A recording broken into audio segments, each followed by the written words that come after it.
Strategy.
Hello.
Recording in progress. Welcome everyone to the Provo Municipal Council work session, and it is 1:51, Tuesday, January 22nd, 2024. We will go through and introduce the elected officials that are present. Becky Bogdan, Craig Christensen, Travis Selvin, Patrice McKay, Rachel Whipple, George Handley, Gary Parrish. and the mayor is not here yet, but we expect her later. All right, all of this is a public meeting. Only the presenters and those invited by the council may speak or ask questions, unless otherwise invited by the chair. Please wait to speak until called on by the council chair. When speaking, please be sure to use a microphone so the record is clear and those attending virtually can hear you. Please also be sure to limit side conversations as they interfere with the audio recording. If you need to have a side conversation, please step out of the workroom meeting. All right, our first item today is a discussion regarding a firefighter market adjustment appropriation. And this will be presented by Daniel Softley, and he is the Human Resources Division Director.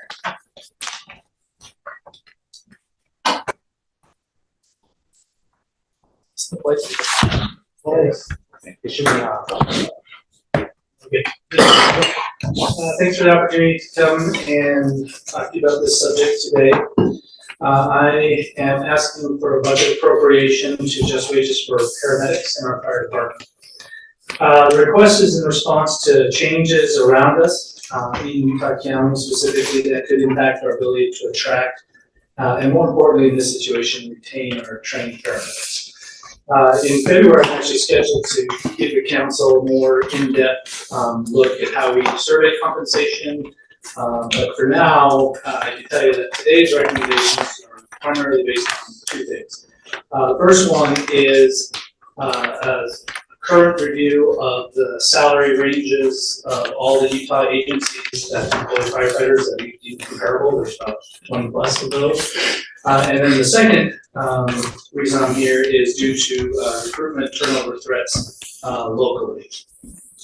So we do look at all of our agencies, but we are specifically very keen on what our direct neighbors are doing. There's two large fire departments, the two largest fire departments in Utah County are ourselves and then also Orem. So we pay very close attention to what they are doing as well.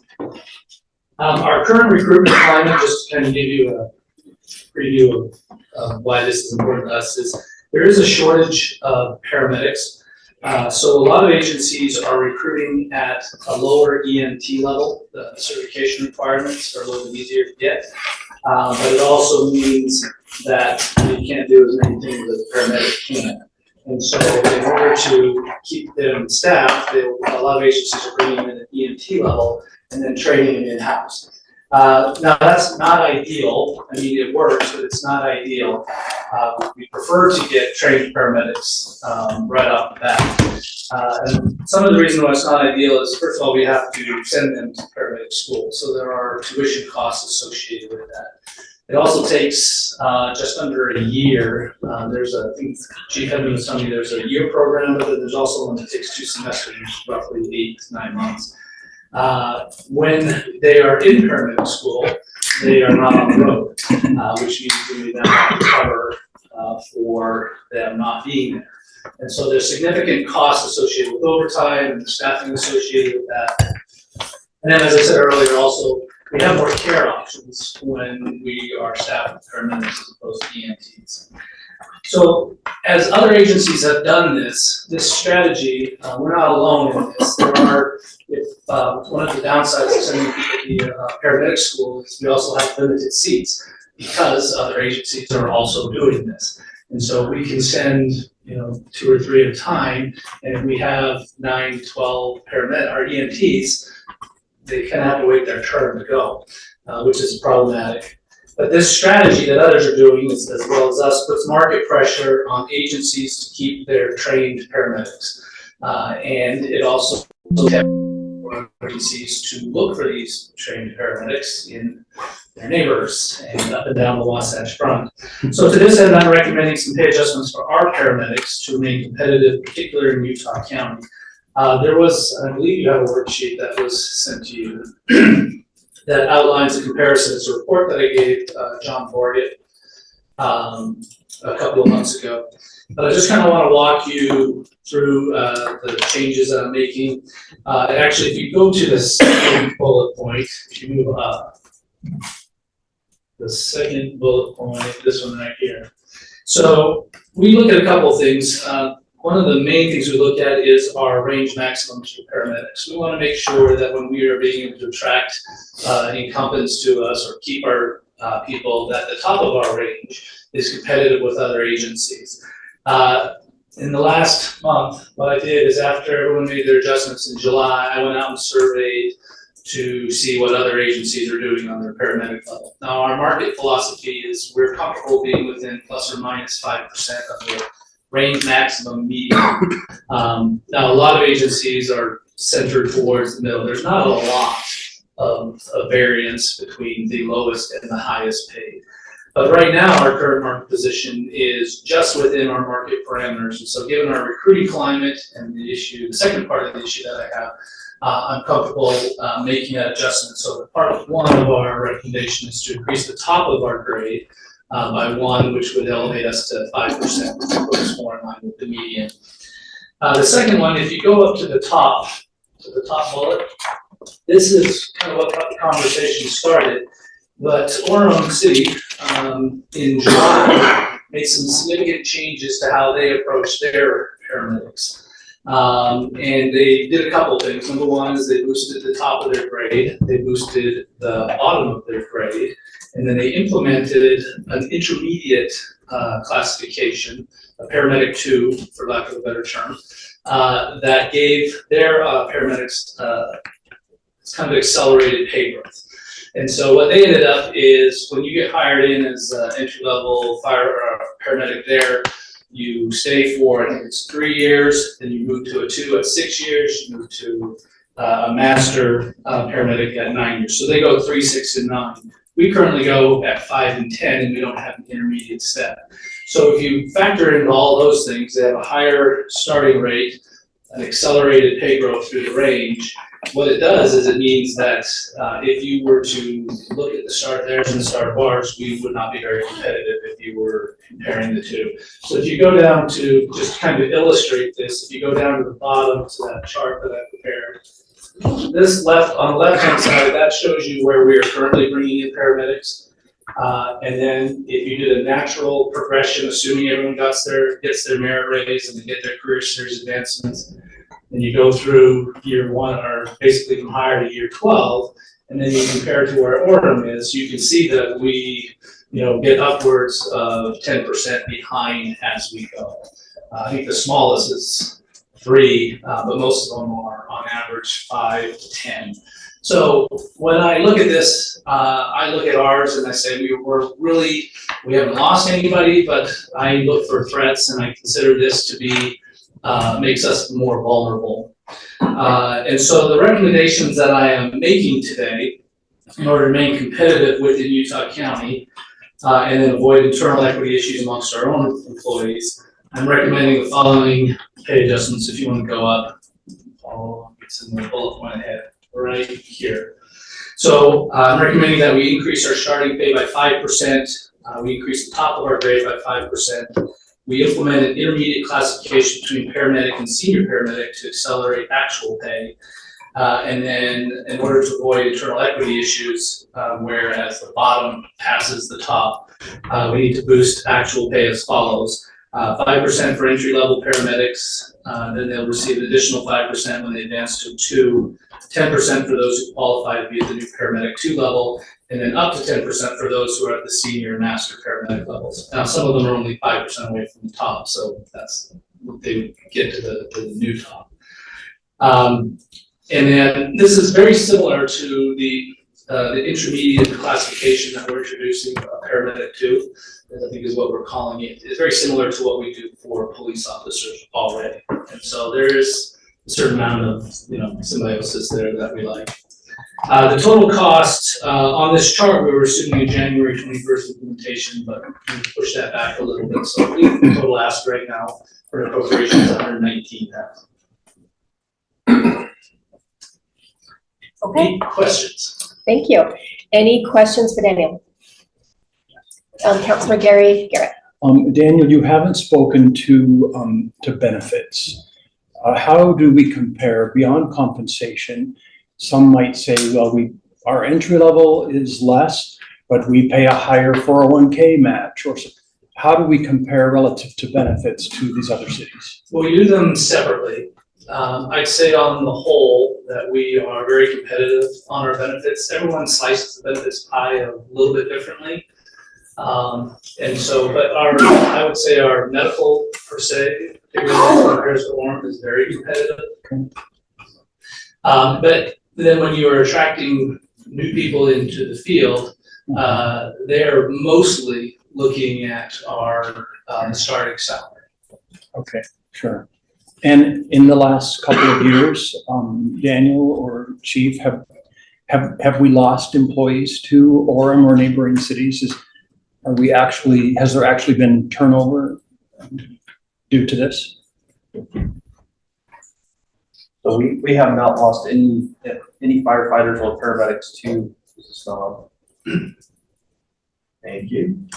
So far, we have not lost any firefighters to our neighboring agencies. We have had a couple that went to Nevada. Okay. But we do have a number that are being recruited. Okay. And so I'm very thankful that Daniel's being proactive and helping. So I'm telling our firefighters, don't go, give us time. Right. So it is a concern. Okay, great. Thank you, Chief. So in the amount of time that I've been doing this, which is 25 years now, there is this balance between, responding when there is, after everything has happened, right? Mm-hmm. Versus being proactive. I generally only come before the council, but I consider to be a vulnerability for Provo City. And in my opinion, that's kind of where we're at right now. If we're both competing, my biggest concern is head-to-head right now, based on our salaries, we would not be very competitive if we're recruiting for the same person. One of the reasons why I'm here is because we do have a great number of applicants for our EMT levels. So I believe that we're very competitive in that field. However, that's not ideal. We're looking to, once they get trained, we want to keep them. Because there are significant costs associated with losing them. I think the tuition, is about $13,000 that we spend, which is actually the smallest amount compared to how much it costs to cover them while they're going through the school. So you're talking upwards of $40,000 in costs to the city. And so this appropriation request is very tailor fit for certified paramedics, as opposed to firefighters and jackals. Councilor Whipple.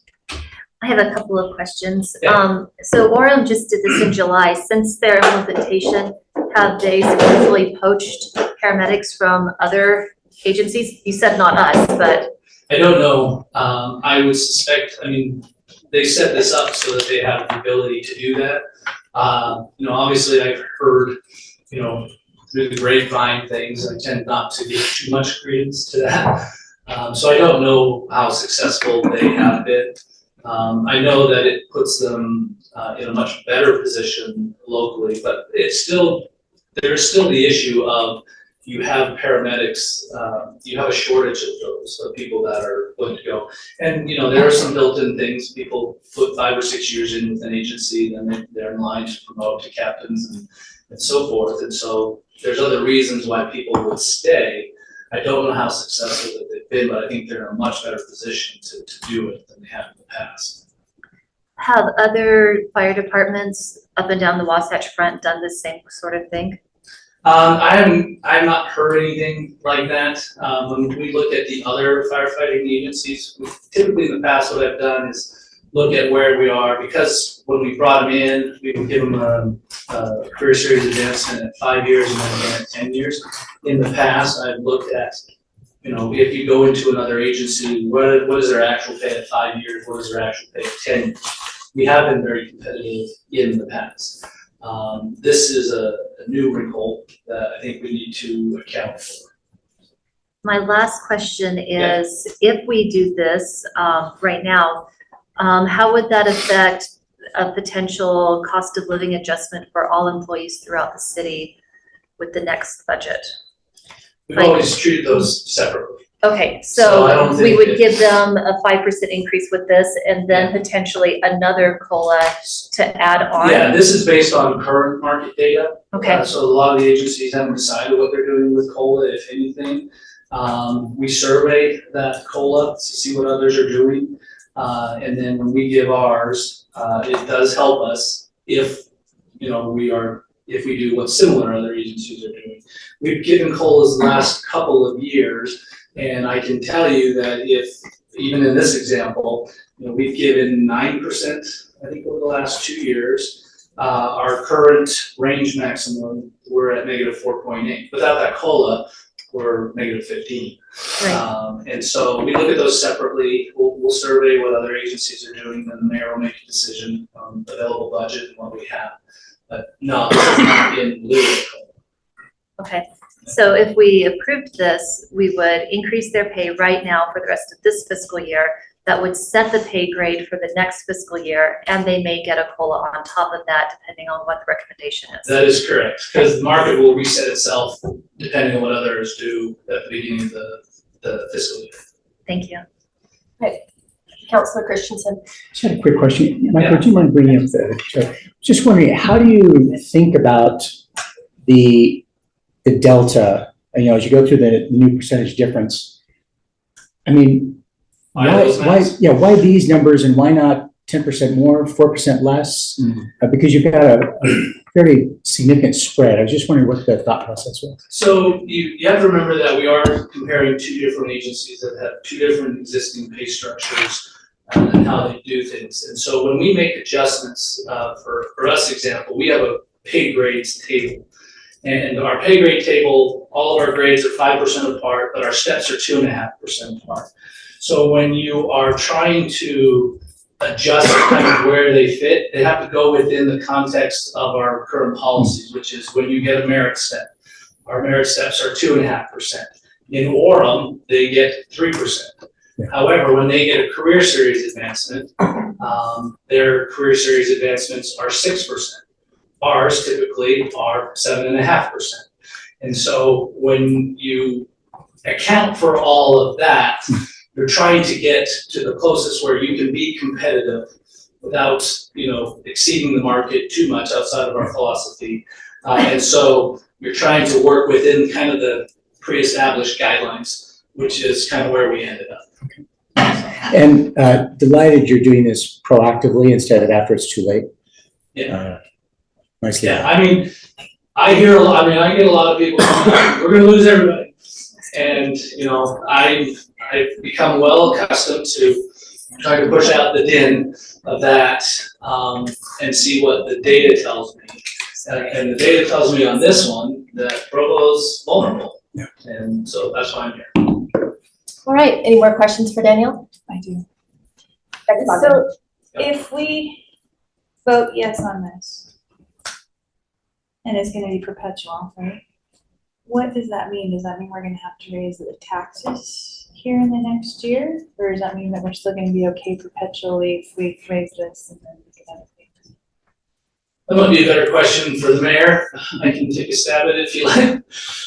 But essentially, this is every year when we do the budget process, we factor into all of those. My role is to look at how we compare to other agencies. And then if the costs in one area go up and you don't have the revenue to support it, then you have the decisions to make. Where are we going to cut back?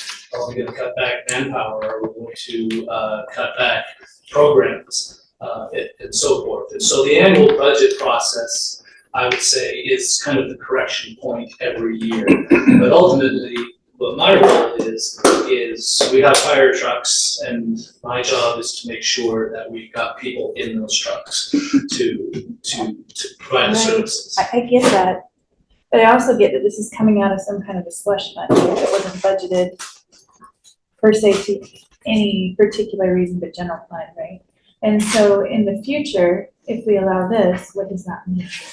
It means this amount does have to be accounted for in the budget because it does come into your Right. staffing level costs. Right. Daniel? Yeah. Becky, how about we have Kelsey speak to this? Yes. Okay, so this would be an appropriation this year out of the general fund balance, which is where we have the savings. But moving forward, you're right, this would be an ongoing cost, and so we would need to build that into kind of our base budget that we're starting to prepare for right now.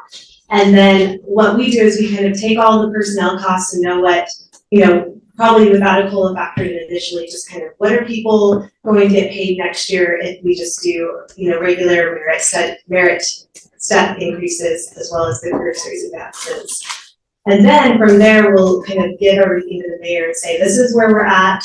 And then this is what we're projecting revenues to be. And then if there's extra revenues, then we can entertain supplemental request ideas. If there is a revenue shortfall, then we go back to what Daniel was saying, we look at it where we might need to trim the budget in other areas.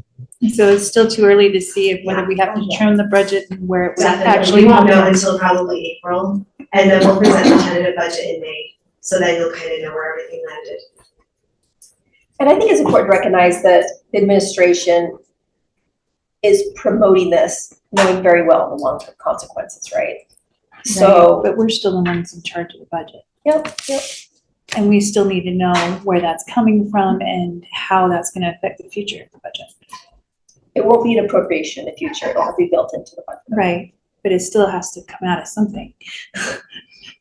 Okay, any more questions for Danielle?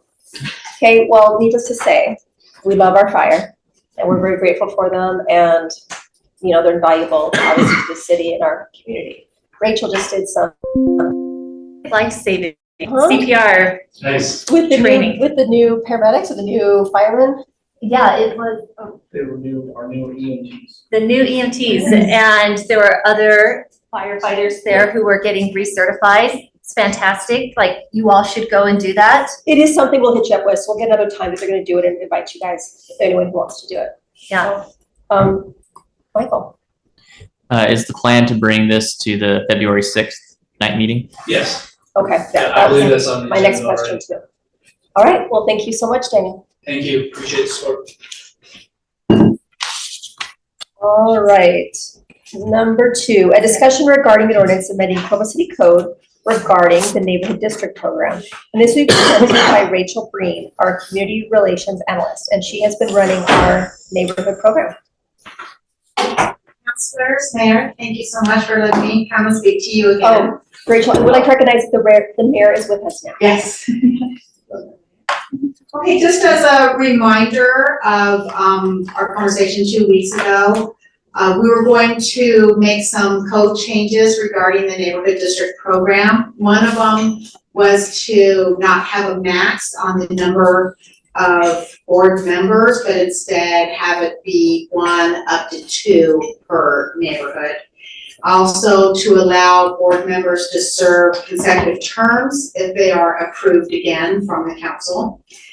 Changing the word communication to endorsement regarding commercial and political activities, and then increasing matching funds from 5,000 to 7,500 and moving some neighborhoods to different districts. So we can go through this. Let's see where we at here. Oh, is it this? Oh yeah, it's actually, it's not a PowerPoint. Oh, is it not a PowerPoint? Okay. It's okay, I can Okay. scroll for you though. Oh, thank you, Michael. So the very first one, now I did have in my notes to take out shall, and so I put will, but I don't know if that's the correct word to use, but, so on this first one, we changed it, so neighborhood district will have an executive board, or maybe it can have an executive board, I'm not sure exactly. Brian's cheering on Will, so I'm gonna guess Will. You're good. Will, okay, Brian says will, awesome. And so we're adding that one possible, at least one, and no more than 2 residents from each neighborhood located within the boundaries. Just kind of keeps it a little bit more fair. Right now, some districts have 3 from a certain neighborhood. We just want to make sure that we keep it balanced. And then next one, again, we changed it from, what was that, just the same one, the shall to will? Yeah. And then scroll down a little bit more. And then, okay, so here we're taking out that maximum. Before we had a minimum of 7, maximum of 11, but we've made some of our districts larger. So we're taking out that maximum and changing that shall to will. And then scroll up some more.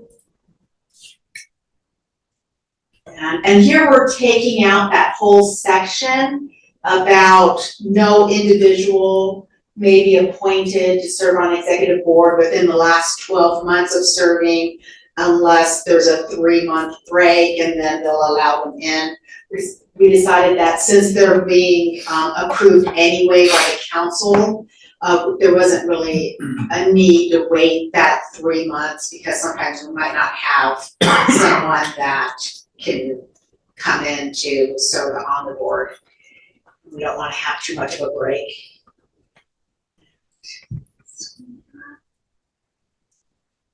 Okay, and then here's where, this is one where we also had,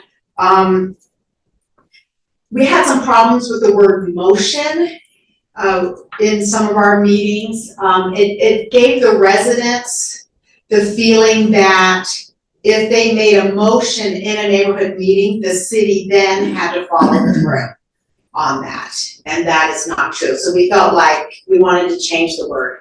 So instead of motion, and we've been calling it opinion polls this whole time, but in the code it said motion and it caused some confusion. So we're just changing the wording from motions to opinion polls and that voting to polling. And then here's that one where we had some problems with the word communication involving political or commercial activities. We're now changing that to endorsement of, so a neighborhood board member can't be endorsing a political candidate or endorsing a business, but they can still like maybe attend a ribbon cutting or have, if they invite all the council members running to have like a little get to know the candidate night at a neighborhood meeting. Let's scroll up. Okay, so here was we've had the $5,000, I know at least since 1994. I'm not sure exactly how far it went back with the $5,000. So we were thinking of changing that to $7,500, and I know the council in our last meeting talked about possibly raising that more, but for right now, doing $7,500 on that. Oh, and then I think that's it, because the other items we're going to do a little bit more research and go back in October. Great, thanks, Rachel. Okay, any questions? Great. Oh, yes, the map, sorry. I forgot the map. So we are switching the Pleasant neighborhood to District 1. So that follows more with the council district. We're moving University neighborhood to District 5 because their concerns are very much the same with the student population. Great. Okay, now. Councilor Bogdan. Just a point of clarification. So everything will take effect now except for the two counselors. Yeah. The two representatives from each neighborhood. Correct. And that'll take In January 2025. Okay. Right, I'm glad you pointed that out. Yes, so we didn't want to kick anyone out of the program in those few districts where they have 3 people from a neighborhood. We wanted to wait until January 2025 when their terms would be up anyway. But then the rest could be implemented now, but it's just that the number of board members wouldn't be till January. Next. Councilor Garrett. Rachel, you met with the leaders, the district leaders on the 10th in that Zoom call. Yes. And during the last half hour, you talked about our discussion the day before. How did that go with them as you presented our feedback, our ideas? Was there a positive response? Did they look for more? It was really positive. The only thing that had a negative response was the not having the developers notice the neighbors. They really missed that. Right. Because that's what really brought people to the meeting, and they felt like those were the ones who needed to be at the meeting with developers or the surrounding neighbors. So that was the only thing they were disappointed, that they were gonna have to wait till October to see what we would do on that. But otherwise, they were really positive on what the council had suggested. Can you remind me, why are we waiting on October for the other stuff? don't remember. We were doing, one of the items we were waiting till October was doing like half of them elected or half approved or going back to elections. We wanted to do, a little bit more research, see how people felt on that. I think it was because we couldn't enact those changes until the following year. And so it was kind of like, well, why make the changes now? We can still evaluate this year. We're not even gonna enact them till later. Yeah, but Right, and there was a suggestion to do a poll of all residents Oh, right. to see how they felt about the program, so we wanted time to do that. Also, sorry. no, it's okay. So is that the reason why we pushed not having developers notify residents until October? We wanted to wait, we wanted to talk to development services. There was also concern about a possible bill from the state. There was, the legislative session hadn't started yet, and there was some concern that there might be some bills concerning, notifications or developers, and we wanted to see how that panned out. But mostly it was so that we could get additional information from development services on how they felt about the noticing for neighborhood meeting. My recollection, I don't think that one was explicitly postponed all the way till October. It was just postponed until after we had feedback from development services. Oh, okay. That makes more sense. Okay, I had written it down as October. I think I just lumped it in with the other ones. I think that one could go forward as soon as we have the feedback. Okay. And it could be something like just a sign at the property, like we do for planning commission, do a sign saying a neighborhood meeting on that. Like, we don't necessarily have to do the old way with I don't know how they did it, flyers or postcards. And I do have one more question. I know this is gonna be controversial, but we have someone watching that wants to know, why can't they have elections? We can have what, Becky? Elections for the neighborhood chairs. Yeah, we wanna discuss that, but I just don't remember, do we make a motion that can't be till October? It's just, I think that was just a guideline. Okay, Just Yeah. said, let's get some more data. yeah, we need to discuss that at some point, so. right. So I think that that's just something that we put off, just because that's just the email I got just barely. That was put off because there's nothing we could do until January anyway, right? Whether it was Right, elected or And I appointed. understand that, yeah. Yeah, I'm just saying that again for the people watching, because they're confused on why elections isn't discussed now and why they. And we talked about it a little bit at the last meeting, but at this point, we don't have a feasible way to get enough residents together to do a vote or an opinion or any way to guarantee, to have a credible election. And so we need time to figure that out. I don't think we need a credible, we don't need election like. We election don't like want do. credible elections. We don't need an election like we do for, you know what I mean? We have people come to the meetings, we have meetings with people at them. I mean, I think at the end of the day, Becky, the answer to the question being asked is that the council hasn't made a decision about that. Other than there are differing opinions about it. It was discussed quite a bit at the last meeting, and the decision at the last meeting was, let's discuss it again later. Yeah. Okay. And So hope you're Clarifying that for with more the people that information to inform the later discussion. Well, that are watching. yeah, I remember, and it's not kick the can and let's not make a decision. I felt like, I don't know. I need to know more. I mean, I've attended meetings, but I haven't in this capacity. And so I was hoping to have a few months, October's not sacred, but a few months to get their feedback and understand. So it wasn't a lack of a desire to make a decision. It was more around, I felt like I needed more data. Yeah, and if we changed, I want to change to something that will be practical, that will work. I would point them to our discussion last week, because we did talk about it in some detail, so. Thank you. We do want to solve it. We just can't yet. We don't have a solution yet. We're looking for it. Slowly. Any more questions for Rachel? Now, is this coming tonight to those? Yes. Okay. Any more questions for Rachel then? All right, thank you. Thank you. Thank you, Rachel.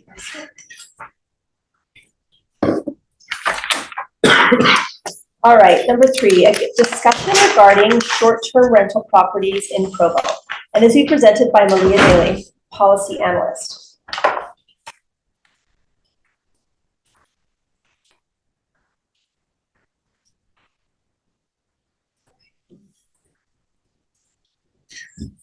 Thank you, Bruce. Okay, Michael's gonna pull up the draft code that we sent out in the packet. I'm not gonna go through every section, but I am just gonna kind of review, because last time we talked about this was in October, so it's been a minute. So if you remember in October, we talked about short-term rentals, it was a issue tracker to look at them, see if expanding, see if we want to increase regulations, see if we want to change current regulations, just kind of see what we want to do and just get informed on them. From that meeting, a motion was made to not expand short-term rentals. I'll say there was no motion made to expand them, so therefore we didn't. But the motion was made to create a separate license for short-term rentals. Before, right now, the license for short-term rental was just included with the rental dwelling license. They were one and the same. So we made a motion to separate those out. And then also, a part of that is to require regular building inspections of short-term rentals, just like we do rental dwelling units, and call them out specifically. And then include proof of insurance for the dwellings, and then 24/7 contact info. So having met with 311 Development Services and legal, and going through all of this, 311 created a separate license. Actually, Michael, can we pull that up first? So they're the best. Amanda and Laramie from 311 are the best ever, and created this license. This was also in the packet. And this is really similar to the current rental dwelling license. So if you go through it, it has a lot of the same qualifications, but it includes the building inspector, proof of insurance, the contact info. That's also in the code as well. But it just requires them to have the correct licensing and information. If you go back to the other page, Michael. And then it also has the fee up there. We will, when this comes back to the night meeting, it'll come with an amendment to the consolidated fee schedule. We'll just need to add this as a new fee in there, as it will be a new fee for us. I will say, in speaking to the fee, as you know, that fees have to be equal to the amount of money and time spent. They have to be that the city puts in. We can't just arbitrarily set a fee. And 311 has done all the math on that extensively and very detailed, and so this fee is equivalent to that. So it's set at $125. This also includes, this was something important that we talked about, because after we have this new, wait, go back to the other one. Thank you. Sorry, Michael.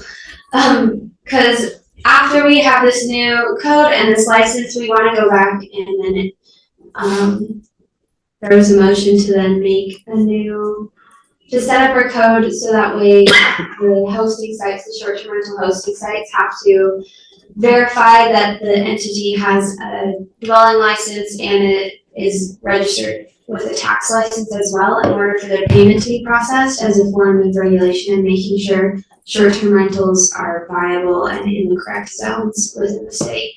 So included in this is the state of Utah sales tax license and business entity registration. They have to have that in order to get this license from the city. So that kind of sets us up so when we go back in and do that other code change, we're all good to go. Now we'll go to the code, and before I kind of walk through the code here, I do just want to say, I don't know if you guys have seen, but there is a bill up at the legislative session right now. It's HB 180, and I can send that out to everyone. It's just in the Rules Committee right now and doesn't have a Senate sponsor, which means it's very, very preliminary in the process, but it is a pretty extensive short bill. Having read it and gone through everything, there are some provisions that might affect our licensing and code, but I don't think if we have this chapter of code, it'll be pretty easy to implement any of that. Also, short-term rentals are pretty limited here. Just, they're not allowed in residential areas in Provo, they're just ITOD and downtown and then some other SC zones. So they're pretty limited, and so a lot of the provisions in that new bill wouldn't exactly apply. So, but we'll see, I'll make sure to track it and keep you posted on that, but I don't think the provisions in that are so much that we should pause and wait and see what happens. I think if we go forward with this, if that one does pass, it'll be easier to then amend our code if we have this whole new chapter rather than trying to redo everything. So with that being said, I'm just gonna walk through this really quick. The reason this wasn't a motion to create a whole new chapter of code. That didn't come from the council, that came from our discussion with Development Services, 3-in-1, and legal. They said that if we're gonna create our own license, it would be easier if when someone is applying for a license to say this chapter of code, look at this, rather than looking at the rental dwelling code, where it was previously, and trying to pull out the parts that are just specific to short-term rentals. So that's why we did this. With that being said, the sections are pulled almost straight across from the rental dwelling chapter. There are some changes in there and some edits, some things taken out that don't apply. Like the rental disclosure form doesn't apply to short-term rental, things like that. So I'm not gonna go through every section, but I did wanna go down to the parking section, which I highlighted at the beginning there just to call it out. Can you go over the section, Malia, that will require Airbnb and such to have a license to run a credit card transaction? That is not in this section. That's not here yet. So That's why I couldn't find it. Okay. Yes, so it's not here, so that would be why. But I just wanna go over this parking here. So all of this other stuff, this is, sorry, Michael, leave those to the very top here. All these other sections here is just license required, the logistics of that you have to get one, how often you have to renew it, why there's grounds for denial, you have to have insurance, you have to have a building inspection, safety inspections, things like that. And then I wanted to go over the parking requirements section. I started editing this to what I thought would work, but there's a lot of things where I was making opinion choices that I do not have the jurisdiction to make. So I stopped. So I wanted to bring this to you. So this is straight unedited from the rental dwelling section, minimum parking requirements. So these are the parking requirements for rental dwelling unit. In that includes like how much pavement there is, how thick it is, things like that, as well as how many parking stalls you have to have.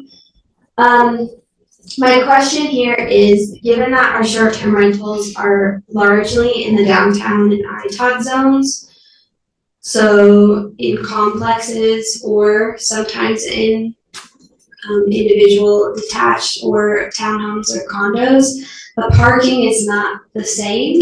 So I don't know if, having read this, if you guys have any specific things for parking that you want. I looked in other cities.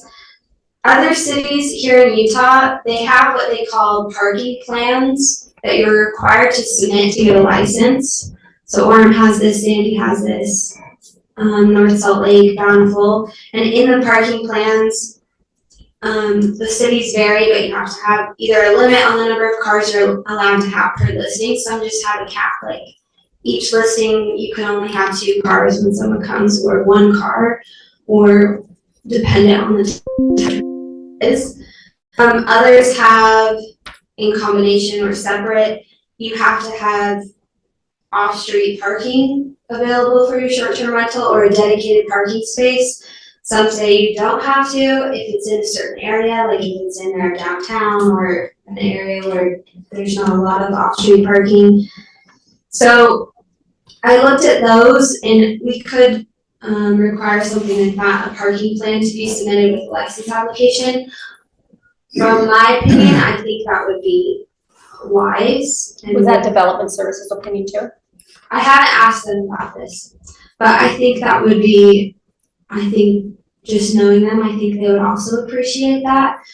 I think just with the parking problems that we've talked about before in council meetings, I think that just making sure there's a parking plan for these rental units, just as there would be for a hotel or anything else, if they have to submit that, I think that would be good. But I just wanted, before I went ahead with that with development services, I just wanted to ask you guys after reading this section if there's anything else you think you'd want to include. If not, we can go ahead and draft one and just email that out to you guys for feedback before we came back. All right, any discussion or points on the parking? Or any of it in general, anything regarding short-term rentals. I'll make a comment. I like what you're proposing with parking. I think to hear their feedback on that, but I think that makes the most sense. I'm trying to find the definition of short-term rental. Can you remind me what our definition is? It's less, It's less than what? 30 Anything days, less than 30 days. Less than 30 days. Yeah. We can include, that's Now, smart. We people should can include go a more than definition. that, but you're not allowed to rent anything else outside of short-term rentals for less than 30 days, you know what I mean? Like a house in your neighborhood could be rented for less than 30 days. So the reason I ask is that I know a lot of faculty at BYU leave for, sometimes for the summer, sometimes for as many as 6 months. But under that scenario, that's just they're vacating their property and they're renting it out to somebody that's not considered a short-term rental. No, there's a provision in our rental dwelling code about, I forget what it's called. It's like there's a prolonged absence provision, I guess I'll refer to it as that someone can rent out their home if they're gone for a certain amount of time. And in that case, does the regular parking, the structure obviously isn't changing, so whatever it was designed to do, but presumably, any occupant may have a different number of cars than the owner, and so there could potentially be some impact, but we don't regulate we don't have any sort of code that regulates that. No. So one thing that's come up with, I think, Councilor McKay and Councilor Whipple and I met with one citizen who was interested in, and I just bring this up because there's a lot of new council members here. He was interested in owner-occupant short-term rental. The argument being that if the owner is occupying, say, the upper floor and they're renting out the lower floor, this will spill into our discussion of ADUs, I guess, but that his appeal was, I live in the house, I'm not gonna allow anybody who's gonna make noise after 10 p.m. I'm not gonna allow anybody who's spilling their cars into the streets. I'm the one who has to live with my neighbor, so it's my job to make sure this doesn't have any impact. I only bring that up because I think it would be interesting to hear from other council members. I think in his case, though, We discussed it in the talking meeting. about spreading it out into residential areas, which we're not contemplating. We discussed it in a meeting and there wasn't support for it. I know. With this council, my misremembering. I think the previous Yeah, no, I'm council. just bringing it up with this council just so folks are aware of it. I don't have any strong feeling about it. I didn't feel like until we wrestled this issue that made a whole lot of sense. But it did seem to have a certain logic to it in terms of the logic about one's relationship to one's neighbors and so on. But anyway, I just thought I'd bring it up. George, there's been several in my neighborhood that have done the short-term rentals with them owning the home and living in the home, and it has not been received well. Yeah. By the neighbors. By the neighbors. So I think if that's something that we're really serious about, we do need to bring it to some kind of citizen input because it was not received well in my neighborhood. Any other discussion? Councilor Whipple? Yeah, I'd like to add something in 627-030 about listing the occupancy for the unit when they are doing their application. so that later if they're over occupying that unit, so if they say, okay, this unit that I'm applying for can have 4 people, and then if 20 people end up in it, then that's a violation of occupancy. That's something that we could then enforce on. It may be useful to also in that point, or in that section, say there needs to be a parking plan and a maximum number of vehicles for the unit. Because hotels have to list their occupancy for every room, and I think this should be treated the same way. I do like the parking plan idea, though. I want to hear what. Yeah. Other cities, you have to attach maybe like a template for a parking plan, and then you have to attach that to your license. If we do that, would we still need this entire parking section, or would some of this be unnecessary? Because it I'll seems check and see what Okay. other cities do, and then also talk to development services and 311, because I really, whatever is easiest and best for them for as Okay. far as processing the application and then being able to enforce on it, we'll probably just do that. Yeah, it's probably a good idea to have some guidelines so that when they're making their plan, they can look at something, but I don't know if all of these would be necessary in that case. Yeah, sure.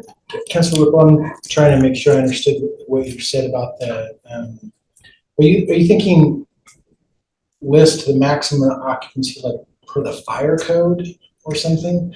Or paste the entire definition of a family onto? No, not definition of family, just saying that, you know, this unit that I'm applying for can have 4 people stay in it. What limits that? Per Well, square foot? yeah, and I'm not Number of defining beds, that. number of beds. Number of beds may be good, I don't know. Number of bedrooms? So you're saying not what the law limits it to, but what they intend to limit it to? Yeah, there does need to be some sort of reasonable thing for it, but like if you're renting a hotel room, there are 2 queen beds, that's an occupancy of 4. Sometimes they may say, and you could add a rollaway, so you could have 5 there. So But- 5 would be the max occupancy for that. But that's determined by the fire code. And so the thing that I'm struggling with here is that if somebody wants, if we're talking about Airbnb, if somebody wants to rent your house, under our code and our definition of what occupancy is, if everybody that comes is related, you could have 20 people in the house. Yeah, and I don't want that. So how do we not do that? We've got to amend our code to somehow prohibit it. Okay. Because it wouldn't be prohibited now. Yeah, so maybe we need to look at that and figure it out. Right, would that be different? So like a parking plan, we're gonna hold them to like, this is our plan for parking, does that hold them to anything? Would an occupancy plan, if they submitted that as well? Like they have to submit it, you know, with like their little diagram. Yeah, I mean, well, and that's why I said, are you asking for them to say what they intend the maximum occupancy to be? Because we could require that. We could Yeah. say, you have to, when you apply for license, you have to say how many people you intend to be the maximum, and then you could be fined and lose your license if you allow more people to do that. Having said that, if somebody were to respond to that question under the current code by pasting in the definition. Groups of 20 people that are related. Right. What's the fire code? Yeah, how does the fire code work for Well, see, hotels? fire code, we'd have to check, we'll need to get with our fire people, but normally it doesn't apply to residences. Because you can have a family of 20 people living in a house, and they can have bunk beds. You could put 2 sets of bunk beds and have 4 people sleeping in one small bedroom. That's not against the fire code because it's a residence. So Brian, in the sense of a short-term rental as a commercial operation, the council could not regulate and say, in the instance of a short-term rental, you can only have X number of people per bedroom. Oh, yeah, I think you can certainly do that. I'm just saying the code And doesn't I do that think right now. that's where, You've got to make the That's decision. and put it that's in. what most cities have done Okay. to do that. Would Yeah, you allow for like a I'm having some real nightmares. That's all I'm trying to clarify. living room? That's all I'm trying to clarify is that Councilor Whipple said, I want it to require them to say the limit. And I'm saying, we've got to decide the limit before we can require them to say the limit. Okay, good. So like 2 per bedroom is what So you're let's saying. look, and let's then look at what one other per- cities have done and give us some options for that. okay. Yeah. Do you have a clear sense of what the issue is and how to address it? Great. So Once again, I'm always torn between helping people who are gonna make good use of this and enabling people who are gonna make poor use of it, right? Because I was just saying to Gary, I can, lots of events in Provo in the summer, would invite large family groups to wanna stay in a place for a week or two and pack multiple people in a room and people in sleeping bags. And frankly, I don't have any problem with that. But if this becomes, a burden to the neighborhood in some way because it's abused, then that becomes another issue. But lots of residential properties, of course, my house included, will sometimes have 20, 25 people staying at the house, and we're packed in, and we've got the cars as packed in as we can, and that happens on seasonally in lots of homes. So it's anyway. Well, that's why when we talk about short-term rentals aside, when we just talk about occupancy rules, a lot of times the conversation flips around to the fact that it's really the secondary effects that we worry about, right? I mean, if you've got a 2-bedroom house that has two sets of bunk beds in each room and there's 8 people in the house for the weekend, but they arrive in a van and take 1 parking space and don't make any noise after 10 o'clock, is it really a problem? Right. On the other hand, you could have 2 people who show up and bring 2 cars and take 2 parking spaces and throw a party until 1 a.m. And so a lot of times it's the secondary effects that are really the important part. Yeah. But sometimes we try to shortcut those through other. it's also the constant use of it. Imagine your neighbor doing 25 people every day, week after week after week. Like, it's a constant use, it's a quality of life thing for them. Annie Bird House on Center Street Yeah. for years was awful. It's a huge one. You never know who's coming in and out. Okay. I don't know who's staying in my neighbor's houses all the time. What about the, and what about the piece, are we still waiting for a draft of the piece where Airbnb has to? So we'll pass this and then we'll work on that. That one's a little bit more extensive than just the base of just passing a code and a basic license. So we'll do this and then pass that. I will say HB 180 would kind of make it mandated that we have to do that anyway, which is nice. So if that passes, then we'll be good to go. Cause then we'll just do it and we can say the state made us, so. Well, I'm not worried about it. We can make them do it, so I want to get it going. You don't need the state to tell us to do it. No, you definitely do it, but we'll do it after this. But I think for now, we have a good understanding, and 301's here and that was too. And so I think there's not any more discussion. I feel like we understand what to do now. But are there any more questions before we go back and come back with a more final draft of this? Or concerns? So would that piece with the no credit card be part of this policy too, or is it whole different?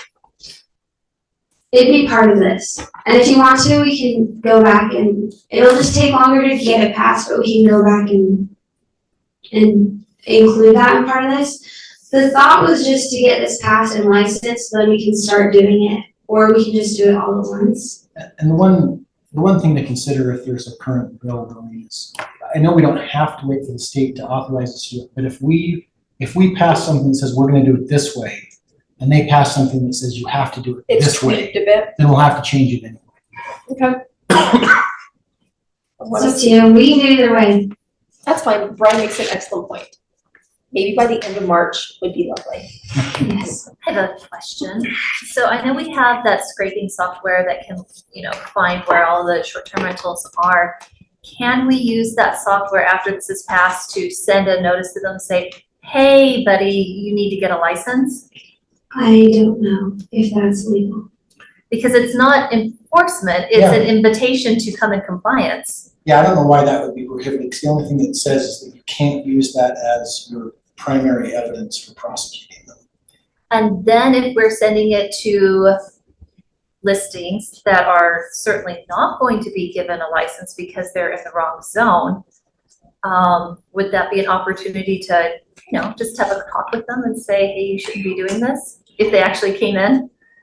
Well, or even, have two different letters, right? One letter that goes to addresses where it's permitted and one that goes to addresses where it's not permitted and say, it appears that you are advertising short-term rental and you do not live in an area where that is permitted. Can we do that now anyway, though? I don't know why not.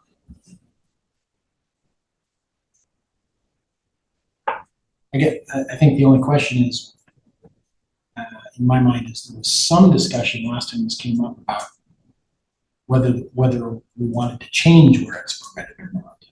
So I would think we would want to either do that or decide that we're definitely not doing that before sending out the notices. Okay. I mean, it might be do we have data, have we looked at the data about where they're happening so that, I mean, because it's interesting, it would be interesting to me to know if it's just sort of semi-random that certain property owners are in a position to do this, or if there are actually certain parts of the city where it's more likely that these Do we have a things map? crop up. Yeah, do we have like a heat map? I that pulled shows- up, I found a map in October, and we could probably pull one up again, maybe during the break. And we can From show- what I've heard and seen, it happens By all the over the stadium place or by the illegally. university. I think it's Yeah. happening everywhere randomly, illegally. And there's some particular bad actors that have numbers of them that our legal knows very well. Well, that would also be helpful, right? I mean, it could be that we're talking about 3 or 4 individuals who are making all the problems. And if we have some way to, but you're saying, Brian, we can't use the data from scraping. If we find out that the same landlord is associated with 5 of our most frequent violation properties, we can't say, hey, get in line. No, it's not that expansive. Basically what it says is, let's say we scrape and we find out that somebody is, let's say one of your neighbors is advertising, has a listing on Airbnb and they're advertising short-term rentals. The only thing that the statute says is we can't file a criminal action against them and show up in court and say to the judge, we know that they're doing it because here's their listing. Okay, we have to take the listing and then say, code enforcement or police, go watch the house, knock on the door, get evidence. We have to have evidence other than the listing that they're doing it. Okay.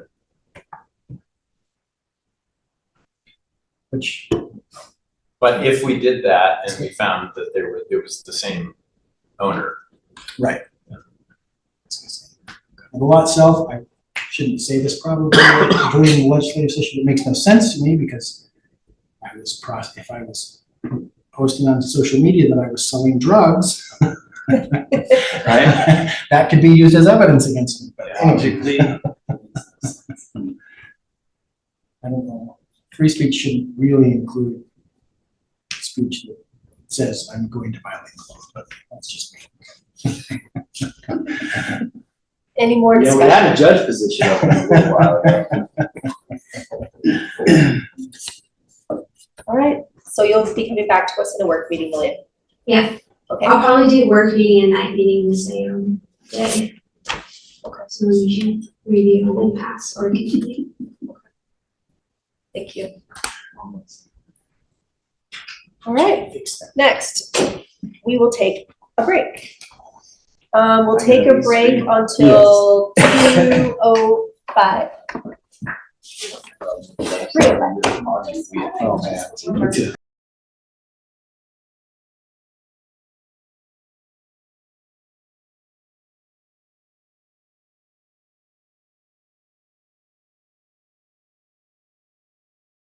Recording stopped.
We're good, we're ready. Recording in progress. I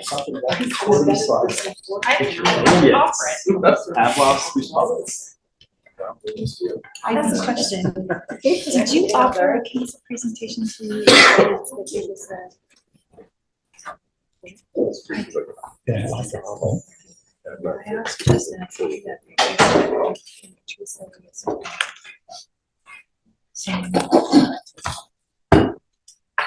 Let's see. So I just wanted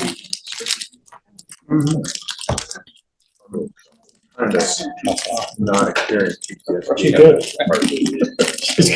I'm not gonna argue with you there. I think you've got a potential employee if you want to poach her. All right. Item number 4, a discussion regarding chapter 14.30, accessory dwelling units. And this will be presented by Malia. I don't know why it says Rachel.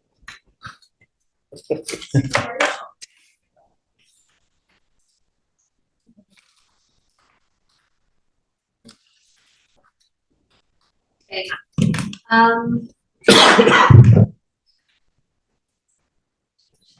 Okay.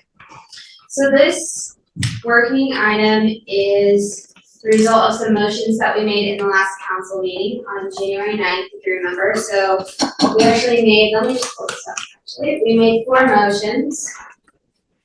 So the 4 motions were first to review zones generally that are included or excluded in our chapter 1430, including. Malia, I totally forgot something I wanted to say for our last thing. I'm so sorry. You go. Short-term rentals.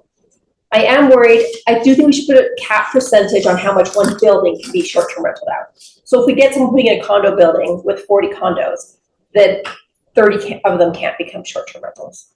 Okay. I'll make a note of that when you talk to development services. Okay, we do have one example of that in downtown Provo. So there's so few condos or townhomes that I think that's a big deal. Okay, good point. Okay, I'm so sorry. Go on. No, you're fine. And that's on record, so I'll definitely. Okay. Okay, so the 4 motions that we made in the January 9th meeting. So first is to review zones excluded or included in chapter 1430. Specifically looking at pro zones, R2PD, SDP5, aka Broadview Shores, and then the RC zone. So we'll get to that. And then the second motion was to look at the pathway. That's what we kind of call it, the pathway program for ADUs, special use permit process. So look at that if we want to expand it to neighborhoods, if we want to do it by feet, to try and avoid spot zoning, how many people should be included in that petition process, should we get rid of the process altogether, to kind of look at that. The third motion was to look at ADUs and to have an overview on the history of ADUs here in Provo and state, the context for this discussion more generally, how we got here, best practices and pros and cons of ADUs. And then the fourth motion, so those first 3 motions we'll be going over today. And then the fourth motion was to come back to a work meeting by July. And that included looking at our code regarding extra living spaces, second kitchen agreements, occupancy requirements, and also tandem parking and parking generally in relation to ADUs. So those items will be coming back to another work meeting. That doesn't mean we can't talk about those today, but staff has not prepared materials or talked to development services about those items, so we can talk about them, but development services and I are not ready to fully dive into them, but feel free to talk about whatever you want regarding ADUs. So kind of going into that third motion, so the history, context, best practice, pros and cons of ADUs. So in the packet, I tried to include kind of a lot of stuff to go over all of this, so that way we can have, everyone can come with some basic, some knowledge.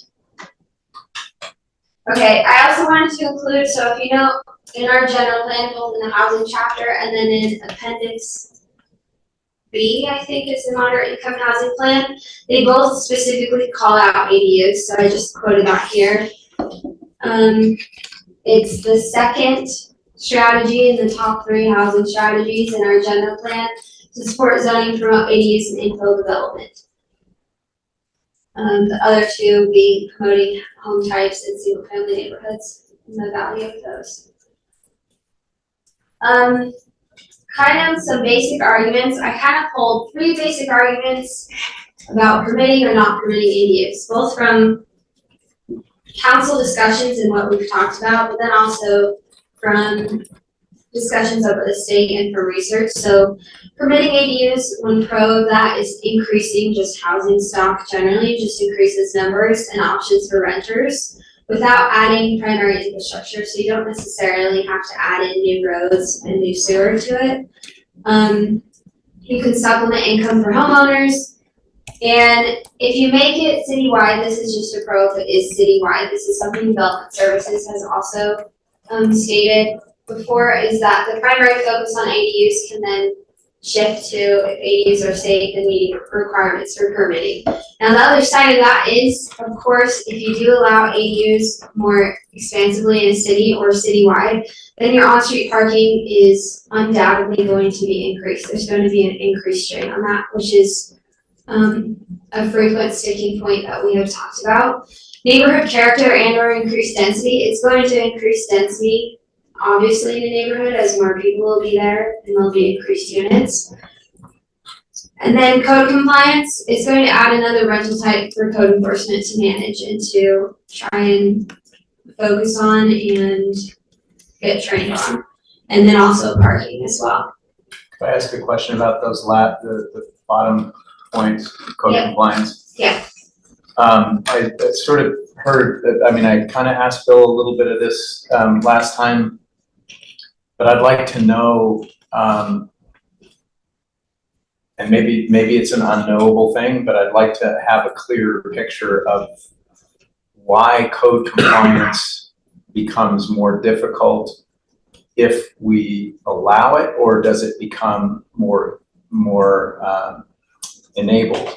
In other words, because I think we've got a lot of theories, but I don't know that we have much data to say, you know, although we have areas in the city that didn't have ADUs and then we allowed them, and that's the only place where we have data, where we could just, you know, help us think through whether code compliance becoming, or lack thereof, becoming more of a problem than it already is. Because a lot of the problems we're talking about with code compliance are also already embedded in the housing situation generally. In other words, you know, if we don't allow ADUs anywhere and we still have illegal ADUs all over the city, then you know, is passing a law going to reduce that problem or exacerbate that problem? That's what I think I feel like we're constantly unclear on that. I don't know if we have any data to help us. I am not comfortable speaking to that, whether that would be one way or the other. If Scott or Bill, maybe Michael can text them or email them and ask them to come and speak to that. But this is just in conversations I had with them, things they have brought up. But I don't know if we know for sure one way or the other. Councilor Copeland. I can just share one conversation I had with Bill is around this idea that it progresses. So meaning you have a home where the primary resident lives there and then rents out their basement or whatever. And then at some point they outgrow the home, or it becomes more beneficial for them to say, oh, well, I can move out, continue to rent my upper level and my lower level and make a lot more money. And then you're not getting the benefit of the purpose of the ADU, which is to promote owner occupancy. So that was, he had seen, and I don't know if it's anecdotal or a lot or whatever it might be, but basically that's a common scenario, is that you have this, you know, I live here and I rent the basement and then I move out and kind of not tell anybody. And so it just kind of, there's a progression. that was one example that he had shared as far as why it can become an issue long-term. It was a long-term. And that, but I'd like to get data on that because, again, in the neighborhood that I know best, which is where it was previously non-existent and then was, it's never happened as far as I know. Maybe it's happened once or twice, but it's actually stabilized that neighborhood significantly. I'm talking about the Tree Streets, which is right next to B1, which has the one of the highest demands for this kind of rental. And when we didn't require owner occupancy, didn't have a way to enforce that, it was a nightmare. But now that we allow it and we enforce that owner occupancy, it's actually stabilized the neighborhood. And everybody who had all of those fears on the right, we have evidence that it hasn't changed the character of the neighborhood. We haven't had on-street parking problems except for one preschool, but that was totally unrelated. And the code compliance is much better. So, as far as like an actual lived experience of the policy, I haven't seen that tendency. So that's why, you just walked in it. Bill's just walked in, so I don't know if we want to hear from him. Councilor Bakken. Over in Franklin, I know of a couple that have that exact same thing going on. I haven't turned them in yet, so I'm probably part of the problem. But yes, it is a problem, and Franklin is very transitional and does have issues with that. So I can say that in the city, we're saying that it's happening. Yeah, no, I'm not saying it doesn't happen. I just want to know what the data says. Like, is this 1 out of 10? Is this like, Well, do we even and how does know? it compare with Because people don't turn them in. How does it compare when we don't allow it at all? Because we already have the problem of code in compliance without allowing it in lots of places. So I feel like we need to understand what the difference is if we pass a law. Well, we don't even have a housing audit. I don't think we have information. I don't think we have this kind of data, right?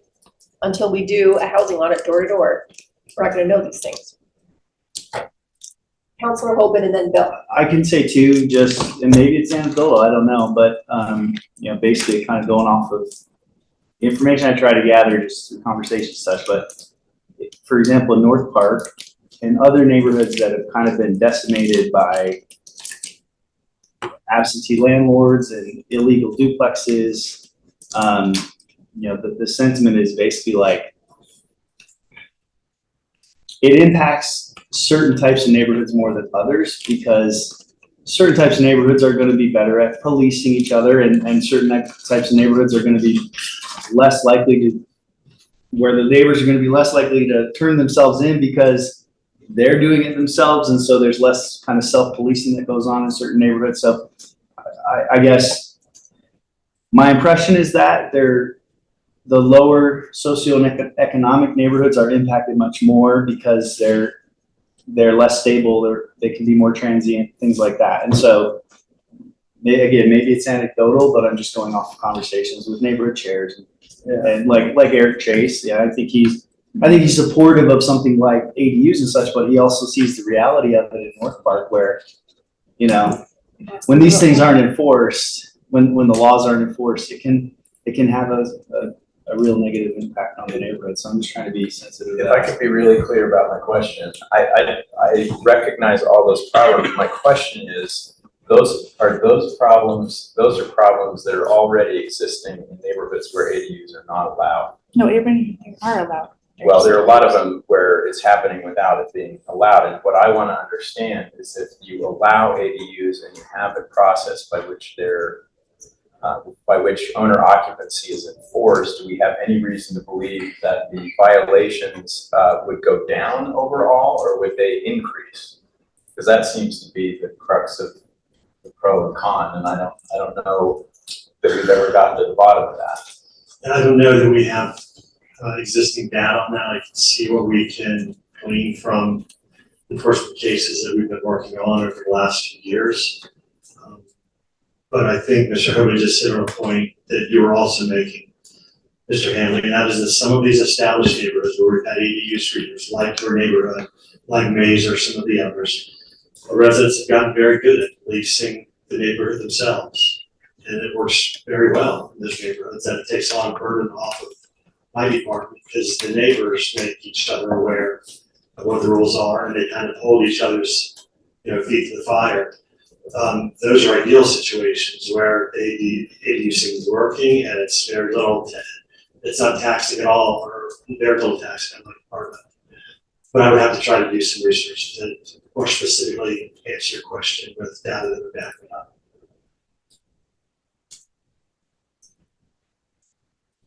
Thank you, Bill. Any other comments or questions for Bill? Okay, I'm gonna keep going. Okay, so this is kind of context for ADUs in Utah, so giving some history and background there. I sent out in the packet the current state code as of post-legislative session last year regarding internal ADUs. So these are just some highlights from that. I also sent out the Land Use Institute's kind of like outline of the code as of last legislative session, which is really helpful and kind of an easier way to read it and read through the actual code. But this just kind of some highlights of where we're at. We can restrict up to 66% of the residential area. So this is known as the college town rule. So that's why we always talk about, are we above 33%? Because we have to allow at least 33%. We can require a permit and license, and then we're allowed to kind of fix what we want in there and put what we want in there. We can require additional off-street parking as long as that's not more than 4 total off-street parkings for the primary and ADU combined. That was a change last year that was just made up at this session. And you can't have HOA-specific exclusions, so HOAs cannot exclude ADUs and then have that be legal. So, looking at other cities, this is also a request in the motion. I included these 3 cities because they also apply with the college town rule. I didn't include St. George and Salt Lake in this because St. George has a serious short-term rental problem with their ADUs that doesn't exactly apply to us to the same extent. And then Salt Lake is just very different from us, so I didn't include that here. But Logan is right at their 33% minimum. I included their code and their map in the packet, and they actually went parcel by parcel to meet that 33% minimum in their residential zones. Talking with their planner, they would suggest not doing that, just because of the time that it takes for staff. So I'm just gonna say that. Orem has ADUs citywide, also on their, and then they have a lot of regulations and licensing required with that. They also have on their website, they have an ADU landing page, and on that page, they have a public list you can scroll of all the ADUs that are permitted in the city. And you can just view that, and then they have a link that says, if you have an ADU and it's not on this list, please report it here, and you can just report it online from their site, which I thought maybe the council would like to see or look at. And then Cedar City, just last year, 2023, they just made ADUs citywide in all residential zones, and then have permit and licensing and regulations along with that. Councilor Bodger has a question. How effective is Orem's? I don't know. I didn't reach out to them, but I just thought that was interesting. I didn't see that in any other city. That would be interesting to find out if it actually gets any hits or. Yeah. Says here they have 777 in the city. Yeah. Should we report an illegal one and see if it works? Well, there is a click here. Secure.orem.org, so.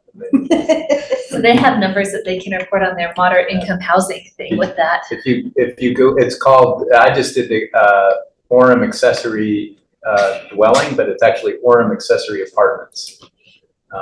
Is where the website is.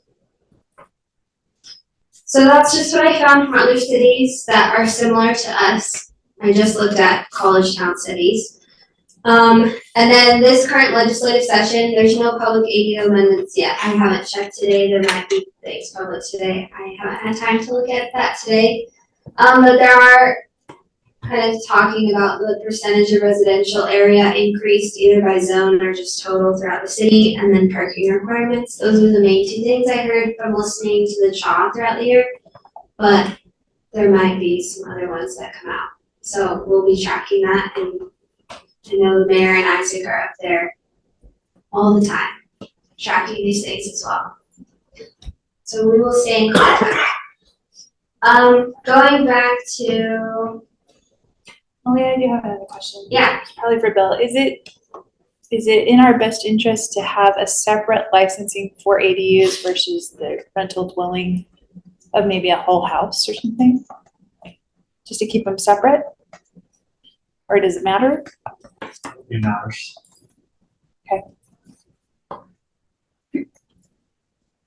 so this is just a brief, I said brief because it is brief, history of ADUs in Provo. So I didn't go really into depth of pre-HB 82 because post-HB 82 in 2021 in the legislative session, that's when all of these changes have kind of happened, and that was the impetus for all of this. So we had the ANS overlays with now post HB 82 in the winter of 2021, we passed 1430 that we are now amending parts of. And this requires the 33% minimum of residential acreage, and we are right at the 33%, if you remember the list of zones that we had there.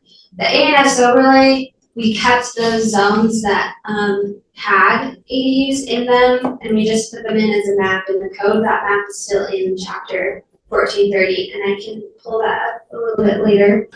Then in 2022, the housing committee, we just looked at ADUs in general and to see if there were changes we wanted to make, and then also bringing that through the council. We made 3 amendments to that. So 2 to 3 occupants, West Provo, we permitted it, so west of I-15, and then the special use permit process, so that was the pathways process. So those were those 3 major amendments that we made that year. And then last year was just the code cleanup that we just passed in 2 weeks ago, January 9th, and then that's kind of that. I will say, just as we're always talking in context of the 33%, we just met with GIS on Thursday last week, and approximately 54% of residential zone areas across the city permit ADUs. So we're at 54% right now, as of January 9th when we passed that code. So now we'll go back to that list of motions. So we just finished motion number 3 as far as context and background of ADUs. So now we'll go back to motion 1, which is the zoning, and looking at if we want to include or not include certain zones. Specifically, if you remember, we talked about the RC zone, R2PD, and SDP5 and pro zones. So I want to touch on those 4 first, and then have a bigger discussion just on zones in general. This is just the slide I'll keep going back to when we have our discussions on what we want to permit and not permit. I thought this was an easier way to look at that rather than the very convoluted language we have in 1430. And this is that map that I was talking about that we kept from the ANS overlay. And then this is also just to give you some context. This was also in the packet. This is a map that Grace gracefully made us down in GIS. So the light pink is all residential zone and acreage in the city, and then where you see the hash marks over that, that's where ADUs are allowed. So as you can see, we're right around 54%. So the RC zone, this isn't all of the RC zone, this is just where the greatest concentration of it is, and it's this like light blue color in there. On all these zone maps, if you see hash marks, that's where ADUs are allowed. That layer isn't completely current, which is why we made a new map on Thursday. So if you're on GIS and you see areas where you know ADUs are allowed, that's because the council office and GIS haven't talked on everything, and so the map isn't quite current, so that's our bad. So the RC zone, in the motion, we thought maybe RC zones weren't included in ADU allowance. But then I talked to development services and they assured me that it was, and so it is. So we can have a discussion on the RC zone. If we go to the next one, Michael. Sorry. You're okay. This is the R2 PD zone. This one was also brought up. So this is, I'm gonna take this out because I'm gonna walk. R2 PD zone is this zone here. So this is Slate Canyon. It comes down to State Street down here and turns into Lakeview Parkway as it goes across. So this is Slate Canyon. Up through here, I have another picture where you can kind of see the homes. I don't know if you can see that much better. But, so this is just Lake Canyon. It is a collector road, a collector street, and it goes through here, and then it includes, this townhome community up here. So that's the R2 PD zone. We didn't have a formal motion to exclude that to make that a not permitted zone. Currently it is permitted. How long has it been permitted? Is that just a new one added with the state? That was added, yeah, that was added when we included the R2 zone as a permitted area, so. But they maxed out their density when they were built. So if we want to exclude that, I got the sense that the council was okay with that or wanted to, but there was an official motion, so we'll just need a motion today in order to do that. So that's that zone. I'm just gonna walk through these and then we can discuss. This is the SVP 5, so Broadview Shores. This is the River Delta. This is the high school down here. I'll go to this next one. Okay, that's a little better. So again, high school, the River Delta, and this SVP 5. I don't know when this picture is taken. I don't know if there's more homes. No, that's actually about it for Okay. right now. They're coming. This was made in this picture is taken in 2023, so I was like, it's probably pretty current. So, but that's what that zone looks like right now. Do we know, what percentage of that is developed, Bill? Percentage developed. I mean, I can eyeball it. Right. But do we know, I don't know what's developable and what's not, and, you know. He doesn't know how much Ivory's already permitted. Well, yeah, permitted.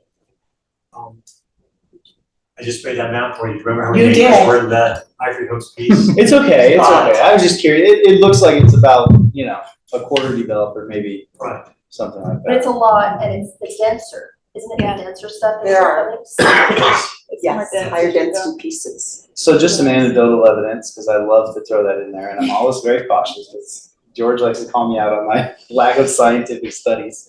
That's not fair. I'm gonna keep going on that until I'm out of this council in 4 years. But I did go knock the doors of the two denser streets, and that's where I have a rental property. In any case. Wait, which ones are those? So the ones that go east-west. Okay, yeah. Yeah. And I was just trying to get a feel, and I basically said, you know, how would you feel about ADUs? They don't know, they're actually permitted right now. But I basically just said, we're considering opening them up more, you know, more throughout the city, and this is one area. And there were concerns around parking. It just seems like that's always the issue. But I think my big concern on this one in particular is, and I'm starting to you know, try to expand my view of ADUs and such, but I don't think the concern is so much homes that are already built that don't have a second entrance and don't have a basement kitchen, right? That's going to be a slower transition to ADUs than the 75% that might or could be built in the future from ground up with a second kitchen and a basement entrance. I think that's where you would probably see ADUs pick up more quickly. And so that would be my concern long-term with a zone like this, is when it is so dense and you build it out potentially with that intent, you know, and I could see developers saying, well, we can get $100,000 more. So, you know, let's throw in the extra kitchen and the basement entrance. So that kind of is my concern with that area is, one, the feedback I did get was like, oh, well, parking's already, you know, we're already jockeying for positions here on the road. And then just long term, how it impacts how that is built out if we do make that. So if the developer came in and wanted to do exactly what you just described, he's gonna go and build the ADU because he can get more money out of it. We wouldn't approve that unless there was adequate off-street parking. If that were the case, would that be offensive? So there is adequate off-street parking by law on paper right now, because you have 2 garage spots in most of these homes and then 2 driveway spots. So they would be able to, according to that, how it is built now. So it would be able to. That, did you just understand my concern is just if there's still 75% of this left to build and it could potentially be built out with that intent. That's my concern. Less concerned about existing homes and adding ADUs because of the barriers around the cost to do that. Yeah. I'm gonna piggyback off of that and say there's more than just Broadview Shores out there that's gonna open up. I'm just talking right? specifically about this one because I did go knock doors, and so that's why. And my concern is turning them more into duplexes than move-up homes, which is what the west side really needs. So I would be agreeable to excluding or putting a certain percentage of the new properties that could actually do that, like you were talking about putting, because isn't that part of the thing that we can do is prevent anything that's built from here on out, then only a certain percentage of those can go and turn into an ADU property? Well, I don't think we had discussed a percentage at this point. Or disallowing it. And the other thing that I would push back on, majority of the west side are houses like mine that are split entry. So I would say, yeah, you could very easily convert a lot of those on the west side. I was looking at specifically Broadview Shores and just kind of what's being built right now. Harbor Park is a lot of houses like mine. Lakewood has a lot of houses like mine, the split entries. They're very easy to have those one outside door and then you put the door upstairs. I've seen them even in Warren. I know one thing that I think would be interesting, like my huge issue with ADUs is changing someone's existing zone, right? They bought in that zone. People very specific in what they buy in the neighborhoods, the details of whatever that is. Like, I'm all for a development that someone wants to do an ADU development. They're all ADU homes. They have extra parking, separate garages, so that you're not using, so like one, it's not all using the same garage or something. Like, houses, a development built for ADUs, that's great. People will know what they're buying into. They know what they're getting. It's made for that. It's, I have nothing, I think that I have nothing opposed to that if that were to do something like that. Because like Travis is saying, it doesn't work ideally for ADUs to have one garage and then tandem and people moving. They're not gonna, that's difficult and complicated.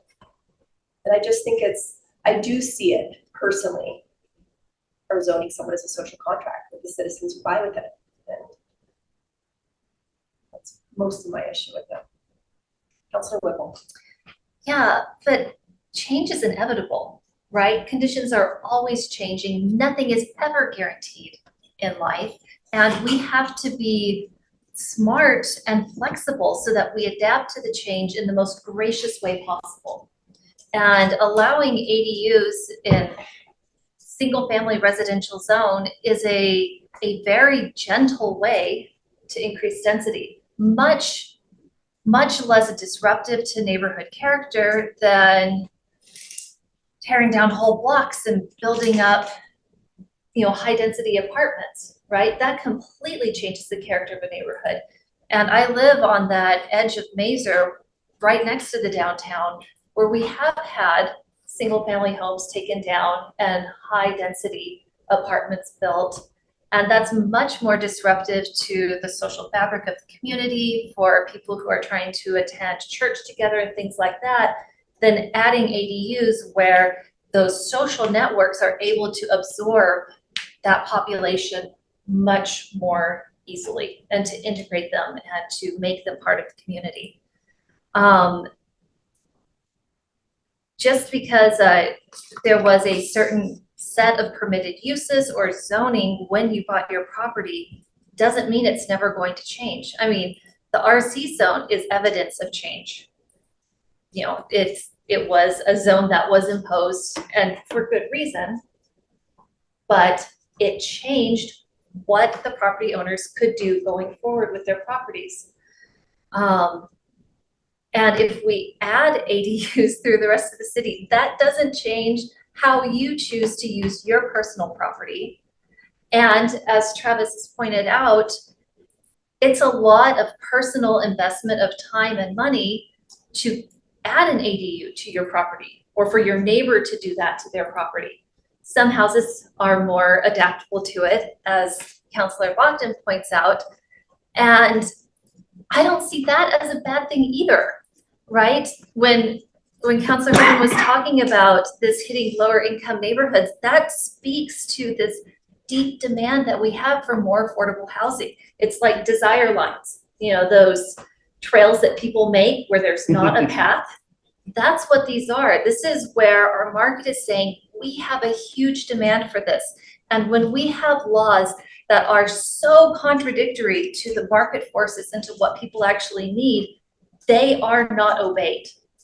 They become futile, pointless laws. I would much rather we do something that brings people into compliance so that we can effectively work with them instead of having all of these underground apartments where neighbors don't want to tell on each other because they'll get in trouble, instead of having a situation in which we can help protect the owners and the renters because these things are legal. The other thing that I wanted to add is the way we talk about parking reinforces this narrative that parking is the biggest problem in the city. We're indulging in this narrative. And by reinforcing that concern without actually addressing for dealing with that concern, because we own these public streets, we can regulate these public streets, I see as being very irresponsible. If that there's a certain off-street parking limit and that's what's required, then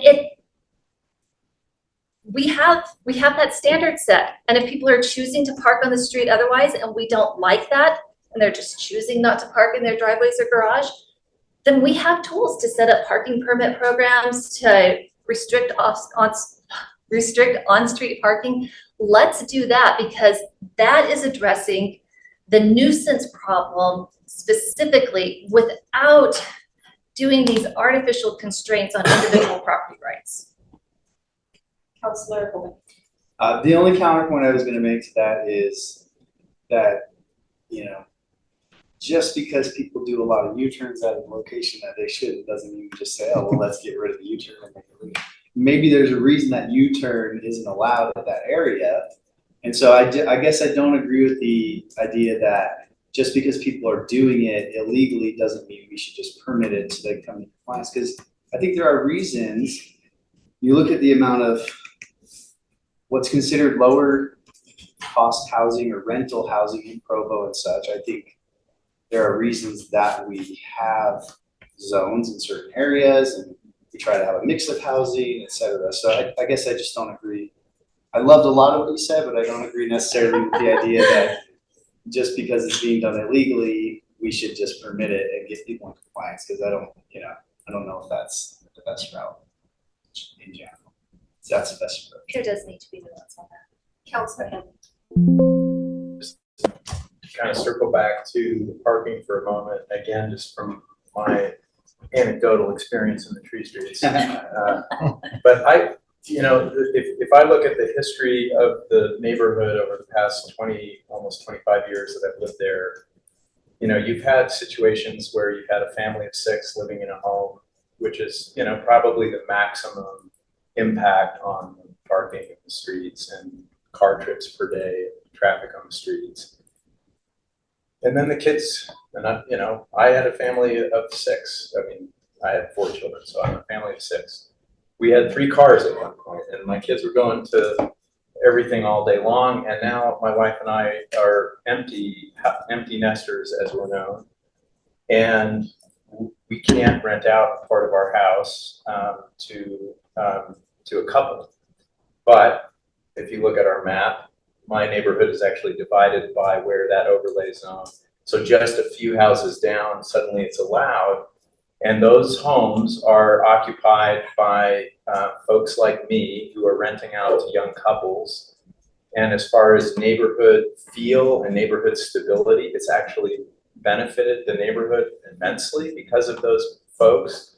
The parking is no different than it was when all those homes were filled with kids. So I think there's something odd about I mean, I certainly can understand scenarios where the parking gets out of control, but I think I would agree with Councilor Whipple that we have tools to address that. But from what I've seen, that there's no direct correlation between parking problems and where the ADUs exist, because the parking problems are a function of something other than what I'm seeing, right? You typically have a young couple with one car, and then you have an older couple with one or two cars, and that's about what it was during the entire time I've lived there. So there's just hasn't been those kinds of impacts. And I've mentioned this before, but neighboring cities like Orem, like Pleasant Grove, my daughter and son-in-law, I've mentioned this, they bought a fixer-upper in Pleasant Grove. They built a basement apartment that was not already there. And that was the only reason they could buy the house. And it turns out the neighborhood that they're in and the ward they're in the LDS church context is now getting all these young couples moving in and owning homes. And that's exactly what they're designed to be able to do, is to enable that home ownership for young people who can then, like my own daughter is planning, transition once they have enough kids and they decide they can afford filling the basement on their own, then it becomes entirely their property. But at this point, there's no more traffic there than they'll have when they have those kids, because they just have a young couple with young babies in the basement. So, and they're saying that they're just seeing this as happening all over Pleasant Grove as a trend. So I'm worried that we're driving out the very population that we're invested in trying to figure out ways for them to stay here, to get their foot in the housing market, and to get that capital, which is so vital to their financial well-being. So that's one reason why I wanted us to look at that Kim Gardner Institute paper, because even though it's now a few years old, but it's very important to recognize just how effective a tool it is to help people get home ownership, how effective a tool it is to increase modestly housing stock without paying for the infrastructure. The truth of the matter is that when we agree to license 100 new or 150 new pieces of property somewhere in the city, it's actually going to cost us more money than we're going to be able to, than we can afford to have that, even to have that property tax base in our city. It's just the math doesn't add up over time. So this is a much more financially sound way of increasing in very modest ways the housing stock. So I do think,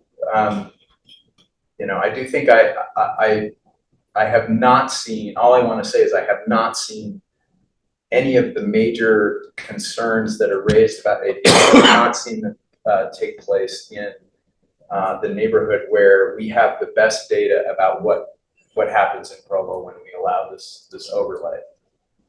Councilor Bogdan. I would say I have to disagree with the best, because they're all over in the southeast, right? And they have problems in southeast. They're all over in North Park and they have issues in North Park. They're all over in the downtown neighborhoods, and there are several issues there. So I can't just say we can just look at by BYU and say, this has worked great. I think that's amazing that it's worked great in that portion of the city. I'm saying we have challenges in the other portions of the city where they are allowed. And I don't think we can look at that and say, oh, now we can embrace it all. I think we need to look at that and say Provo has challenges with ADUs. And I think that's why the state said, okay, you can disallow it in 67% of your city, because it does create issues in cities where we have 1, 2, 3 different colleges.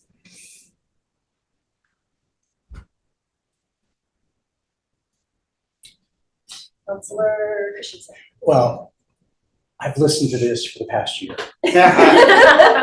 Only That's last year? You're lucky. Yeah. Maybe it's the 3 years before that. Honestly, it's like dog years. And it's interesting because we could talk about ADUs and the pros and cons, and I see both. So your daughter could afford a house because there's an ADU. My son tried to buy a house, needed the whole house, couldn't afford the house. So, I mean, there's like, you pick up one end, there's two sides to every single argument we put up there. So I think debating that, I read the Kim Gardner things. I understand value in ADUs. I don't have an issue with ADUs. I can tell you that my neighbors do. They have an issue with ADUs. And again, we can go into all of the side, again, do you want to do debits or credits? We could go into all the credits or all the debits. They have issues with ADUs. I think we're actually missing the point, like the whole path to ADUs. Rachel, I agree with you. I think we ought to do away with it. I would actually make a motion, let's have staff take a look at what happens if we just repeal that, because I don't think that helps at all. Because my concern is not the pros and cons of ADUs, it's who's deciding ADUs. I think pathway is the worst way possible to go. I like the idea of neighborhoods deciding ADUs. And if a neighborhood wants to do it, and your neighborhood's spot, I say, let's let that neighborhood do it. But the idea of like onesie twosie, I don't see that at all. So my issue isn't, are ADUs a good idea or not? I really struggle with the idea of, anyway, the pathway. I think there's been 8. How many? 8? Eight. Yeah, and so we've created legislation that's not helping at all. Certainly 8's not making any difference. So let's take that off the books. Let's try again. Let's see if we can come up with something better. But I love the idea of neighborhoods because I do think there's an ownership in neighborhoods. I think there is a contract in neighborhoods, and I agree, the change is coming, and I think those neighborhoods should decide. Now, maybe they'll be slow getting there, but I don't like the idea of imposing and saying you'll thank me later because we need this. I like the idea of educating. I like the idea of immersing neighborhoods in the issues and letting neighborhoods decide. So I know we're not on the pathway, but I think that is a mistake, and I think we ought to take it off the books, and I think we can do better. And we need to find a way to let neighborhoods decide if they really want to do it, figure out what those parameters are, and give neighborhoods a voice. Because I'll speak as a neighbor. I am fully vested in my neighborhood. I built my neighborhood. I'm not saying let's keep people out. I'm not saying let's not let other people decide. My neighborhood may vote against me. I can accept that. What I have a hard time with is a subset of people deciding for my neighborhood. And so, again, I'm not sure where we want to go with that, but I think the path is a mistake.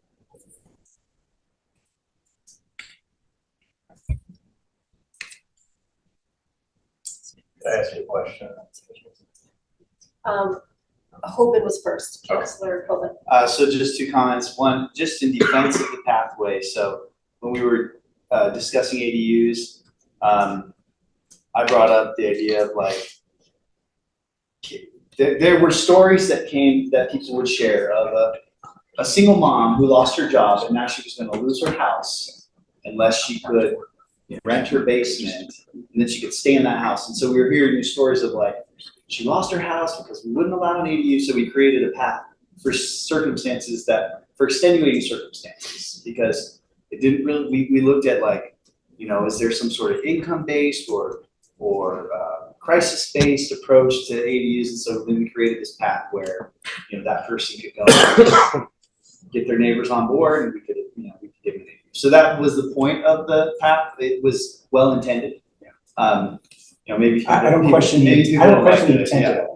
So I argued that if we don't open up ADUs, just citywide or whatever, that I think we still need some sort of path for extenuating circumstances like that, where people can get an ADU, even if they're not over the age of 65 or whatever. I also think just high level, and I think the new council members are kind of getting a sweet condensed version of like the last 3 years of debate on ADUs. And so I think, from my perspective, I think the tension here, I think the conflict or the tension or the push and pull here is that Provo is different than Pleasant Grove. So I just looked up, Pleasant Grove has almost 70% owner occupancy.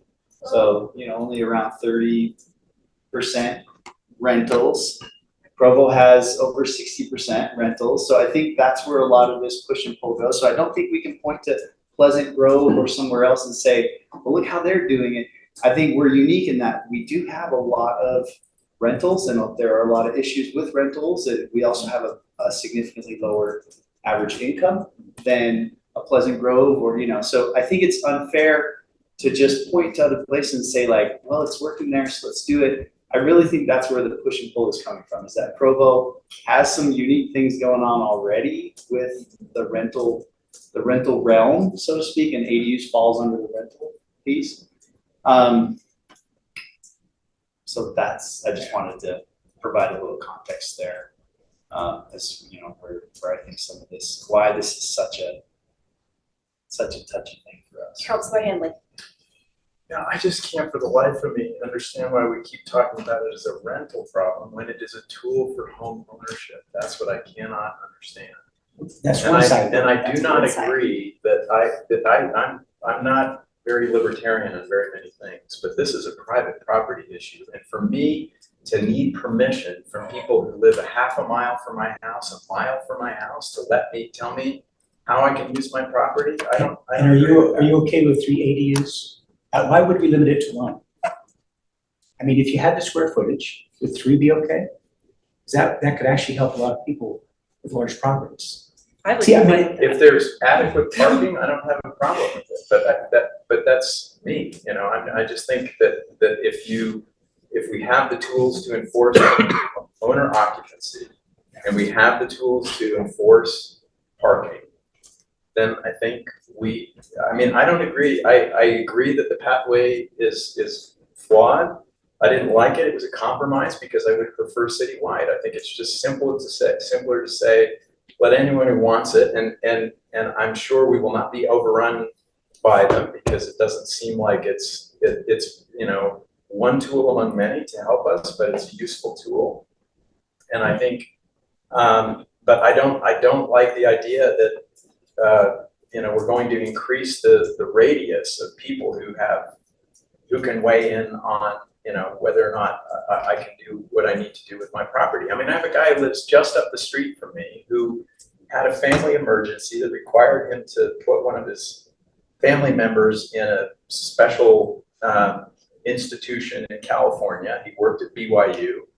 And then and so he rents out his home, and he starts, during COVID, telecommuting, basically doing his work from home in California, waiting for an opportunity to figure out how he's going to resolve this. And because he's not allowed to have an ADU, he can't be an owner-occupied person in his own home with that family still renting out his property.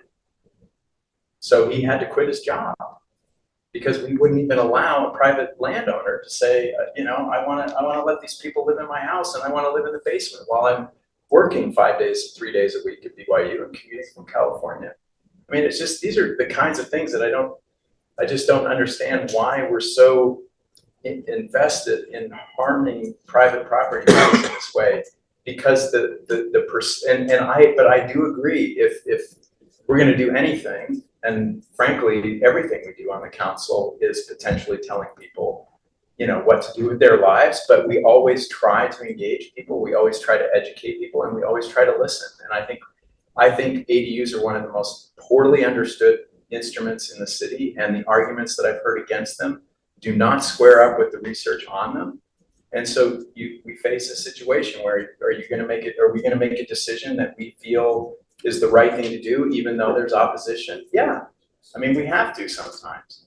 And in this case, I feel like I would like to do everything we can to educate people about them so that the fears will subside.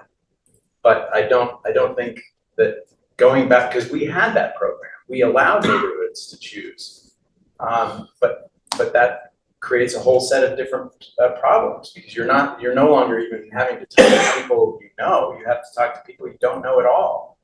And that probably, I don't know, from your perspective, Bill, that probably ends up being a lot more complicated from an enforcement point of view. But Councilman McKay, real quick, I just wanted to check with Councilor Christensen. Was that a motion you made, or I just didn't want to go too far down the road? Well, that was. We weren't on motion 2. Yeah, I would make a motion that staff would actually take a look at the impact of repealing it. Because I don't think it's a good piece of legislation. I don't think it's had the impact that either side wanted. It seemed like just a shoddy compromise. So I'd like to know what's the impact of we just repeal it and come back next work meeting and tell us. I'd second that. Right, any discussion on the motion? I already said my 2 cents on it. What's the goal behind is the goal to increase ADUs in the city behind that motion, or is it? No, I think it's, one of my biggest concerns is it's easy for us to add legislation. We never go back, it's never zero-sum legislation. To make a law, you have to replace a law.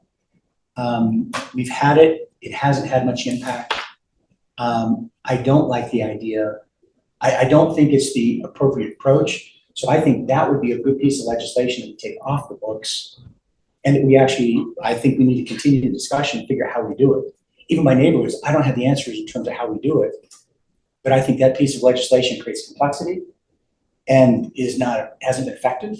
I'm not sure it solves it. Yeah, I guess what I'm asking is, are you, if your ambition is to just say, let's restrict ADUs more than they currently are, which may be your position, I don't know. You're sounding like you're more open to increasing that access or at least maintaining the access. But if we pull that off the books, then we have no additional access for people who live in all of the areas where they're not permitted. Well, could they go back to the spot zoning where they've approached the council directly? Well, that's what I'm wondering, are you, and maybe this just comes up in discussion when we look at the proposals, but the staff needs to know if our goal is to just shut it down, then we repeal it and we leave everything as is, and we've done a pretty good job of shutting it down. But if our goal is an alternative pathway, then I'm open to that. But I think we ought to be clear to the staff what it is we want out of this motion, rather than just saying we don't like what's there. What's our goal? And maybe we can't agree on that. I don't know. Well, we don't need to tell the staff that. We need to discuss that, right? Like he's saying, we still need to do more discussion afterwards. So if he knows what he wants, he can. But there is no need to tell the staff something other than the motion. Well, but if we just repeal it, then. Well, you can say what you need. Right, and just looking at the implications of such a repeal, you can and so say then what we you could decide if that aligns with the majority of the council's priorities for this. Want to say something, Tony? I'm puzzled as to why we're going very far down this path or in this discussion with the legislature in session. This may get addressed, and in fact, I think it probably will get addressed, Mayor, do you think, in this session, which can undo or drastically contradict what we're talking about. I would call a timeout until the legislature has done their thing, because that can have a big impact on this whole issue. Then I'd like to flip the paradigm, and Mr. Christensen, my observation of this over many years is that there are specific neighborhoods that really don't want ADUs, but they're a minority. So why not have neighborhoods opt out instead of telling everyone else you have to opt in? Okay, well, the motion is on the table. There is a lot about the ADU stuff that is going to be figured out after the legislature. I don't think this permitting process will have anything to do with that though. Would it make sense for, we put a timeline on this motion for the staff to start that exploration after the legislative session ends, so if still appropriate? Yeah, I don't, put a time on it simply because let's not let it just keep going. Let's make a decision. I'm not sure the legislative session is going to impact this particular motion. I think it'll impact ADUs and what we do with ADUs. I'm not sure what we're talking about here in terms of the special use permit. So I'm just suggesting let's make decisions and move forward. Can I make it? Okay. So it could, because the state legislature could just take away our college town exemption, just say, and they also could just say, we just have to meet Right, but everywhere. that still be relevant for the permit process. Well, then the permit, I'm just saying, I don't think there's a reason to address it right now, we can just wait and see. But I guess, I just feel like it hasn't done any harm and it has helped 8 people. And I know we don't like it because it feels weird to say like, you have to go ask your neighbors. But for those 8 that got it done, I think they probably were more than happy to go ask their neighbors and still be able to have an ADU. So it's kind of like it's not really doing any harm, so I prefer we keep it just for those circumstances. So I guess that's my one last appeal. But I would be more supportive of just tabling this until after the legislation, tabling kind of any sort of motions, I guess. Until after the legislation, I'm fine with that. But if we want to do something, I would ask that we just keep this since it's not really hurting. And it is a healthy. It helped AP. Do you want to take a vote on the motion? Or do you want to say something? My comment was just timing. So the motion is just to review what repealing would do in the context of the legislative session again, timing. And then we come back in 2 weeks for those findings in the work meeting, and then if we still wanted to repeal, that'd be another 2 weeks, and then the legislative session ends a week after that. So Well, yeah. one of my intents is to be careful about staff time, and not just this staff, but also development services. So if waiting until after the end of the legislative session would help, well, then let's make that the time. Okay. Okay, so come back to mid-March. Yeah. Okay. All right. Becky, Yes. Craig, Yes. Travis. And just to clarify, come back with information. We're not voting to repeal this right No, now, but just that's information. fine. Yeah, yes. Patrice McKay, yes. Rachel Whitmore. Yes. Counselor Hammond. Yes. Counselor Garrett. Yes. The session ends March 1st. Okay, so that's unanimous with 7. Can I ask a question? Counselor Bogdan. So this R2 PD zone, do we make a motion to exclude that here, or do we wait Yes. until? Yep, here. Okay, so can I make a motion to exclude the R2 PD zone from the help me, Brian, from the ADU? Want it to be prohibited there. I want it to be prohibited there, yes. So Brian, help me with that. So just motion to prohibit. Or promote, I made a motion to prohibit ADUs in the R2 PD zone. Thank you, Brian. And remind me again, R2PD is the Slate Canyon. Slate Canyon. They were given They were given considerable density, Yeah, and they I only would have second one that. driveway, and Yeah. So Craig would second. Okay. So I'd make a substitute motion. I think there were a handful of zones similar to this, so Broadview Shores, where they were given higher density already, there's not a ton of space available for cars. Could we? you want to add. I would just say I want SDP5. to, I do want to add SDP5, but I thought there were like 5 or 6 or 7 or 10, I can't remember how many, that kind of fell into this I category think of some of like, them were the pro zones, which are all already excluded.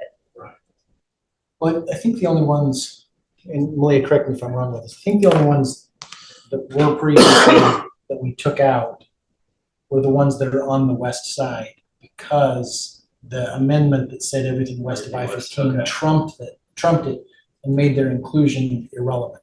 So I think what you're getting at is there's ones that you would like to add back in and trump the everything west of I-15 provision. the ones that are very high dense already. Now, they're single family high dense. I don't want to confuse them for, condos or apartments. I'm not saying that. I'm just saying the houses that kind of have that 4,000, 5,000 square foot lot, that were given a higher density initially, to me, I'm comfortable saying those are excluded and are not allowed to have ADUs, so trumping that law. But I thought there was a list. If not, then I just say, let's add SDP 5 to that. Okay, so Travis's motion is R2DP. And SDP 5. Okay, so, and just to clarify, so we're using our nomenclature correct. So this is an amended motion. Yeah. Because you're just adding something to her motion. Mhm. So Becky's made a motion to add R2PD. Your amended motion is to also add prohibited in STP 5. And to discuss my own motion already, I would also say that I'm doing this because I think something's gonna happen, and so I'm like, well, okay, I'm also okay just saying, let's wait until after the legislative session, and then we know what implications are, but if we're gonna make decisions today, then I would want STP 5 in there. So. Okay, so there needs to be a second for the amended motion. Can we get some clarification? Gary and I are just wondering if we're making decisions in a work session that are affecting We make motions to tell our staff what to do. And That then was I'll something- come back with amended code to Come back another with work it. session, like Rachel did today with the neighborhood program, where she came back with. We're not. Yeah. Submitted, and then- We've made it more formal in our work meetings to make sure that there's 4 counselors for something, so we're not wasting staff's time on a project for 1 or 2. Yeah. All right, do you have a second? I'll second that. Okay, seconded by Becky Bogdan. Any discussion on the motion? All right, let's take a vote. Well, at the expense of rearranging the deck chairs, even this one, it may make sense, let's just wait until the end of the legislative session. Because we obviously want to do something. And so rather than bits and pieces. Well, this is another one, should we bring it back in March then too? Yeah. Okay, so my substitute Well, I- motion is that we include STP 5 and that we bring it back after the legislative session. That makes All right. Now we're And do gonna, you second that? I can Yes. second that. we're gonna take a vote. Counselor Christensen, Yes. Counselor Hoban, Yes. Counselor McKay, yes, Counselor Whipple, No, Counselor Hanley, Yes. Counselor Garrett. Yes. All right, that's 6. And Counselor Bogdan. Counselor Bogdan. So that passes 6-1.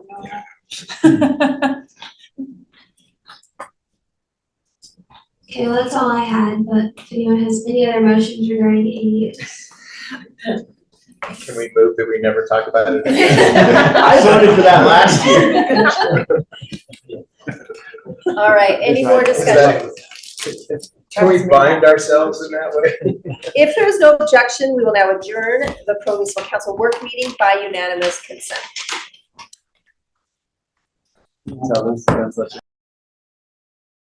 Recording stopped.